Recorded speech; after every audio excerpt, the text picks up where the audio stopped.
Okay, everyone, here is an overview of the second midterm. I'm going to just go through this and hopefully provide a little bit more detail about what I'm looking for, and hopefully it's helpful to those of you who watch it.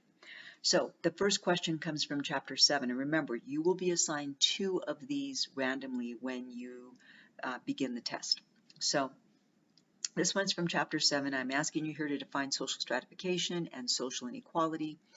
I also ask you to discuss the functionalist, conflict, and symbolic interactionist perspectives on social stratification. So make sure that you both read the text as well as look at the video that I made and provided, where I go into more detail on those perspectives and how each of those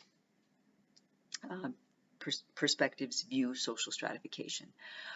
Explain how socioeconomic status, SES is how we abbreviate it, affects the following: family, health, education, work, and income. In the textbook, there is a section that says SES affects, how SES affects life outcomes, something like that. And you will find that there's a really good discussion about how socioeconomic status affects a family, your health care, your education, your work, and your income. So don't just list them. Make sure that you discuss how socioeconomic status affects each one of those things: family, health, education, work, and income. And make sure you discuss all of them. Some people discussed only 1 or 2 things when I asked you to discuss all of them in the last midterm, and you lose points when you do that. Do you believe that American society is a meritocracy? Why or why not? And so it is discussed in the text about the idea, the concept of meritocracy, this idea that people get what they deserve. They earn what they deserve. That if you work hard and you get an education and you do all the things you're supposed to, then you will be successful in the United States. Some people argue that that is exactly what the U.S. is. It's a meritocracy. If you work hard, you do all the things you're supposed to, you get an education, etc., then you will succeed. And if you don't do those things, then it's your fault.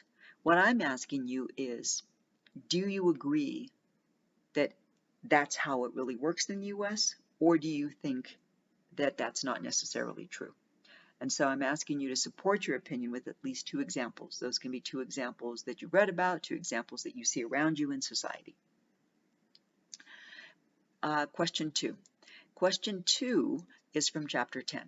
Here I'm asking you to explain fully the functionalist, conflict, and symbolic interactionist perspectives regarding education. Regarding hidden curriculum. I got to change this a bit. Explain fully, make sure to discuss hidden curriculum and tracking here for conflict perspective, and for symbolic interactions perspective. So here's what you're going to do. When you talk about functionalist perspective, you're going to talk about how functionalist theorists argue that education is beneficial, we're socialized, we learn basic skills so that we can all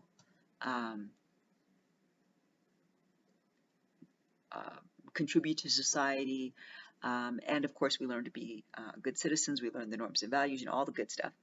And for conflict perspective, you want to make certain that you talk about hidden curriculum, which is discussed in the text. It's this idea that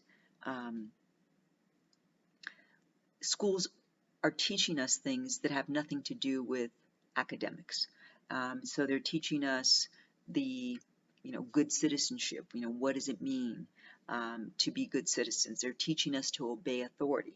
But that doesn't have anything, conflict theorists argue, it doesn't have anything to do with learning math, learning science, learning English, becoming better readers, becoming better critical thinkers. It doesn't have anything to do with that. And so that's the idea of hidden curriculum. We're being taught what the people in power want us to learn. And often it doesn't have anything to do with actual academics. Tracking has to do with putting people into or putting students into groups depending upon where it is assessed that they belong. So, for example, in most schools in school districts in the U.S., there is the track for the high achieving students, and sometimes that's called GATE or magnets, programs, etc. There's the track for the kids who are underperforming for whatever reason.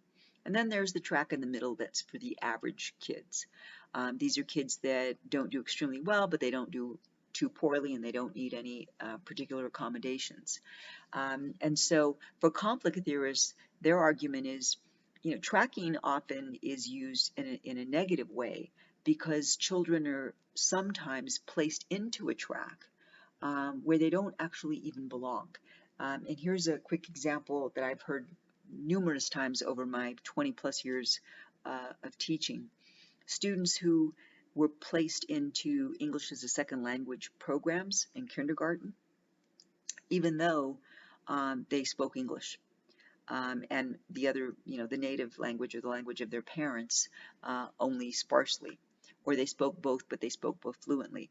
Or there were instances that I've had students tell me where they or a younger sibling or even their child was put into the ESL program when the child doesn't even understand or speak that native language.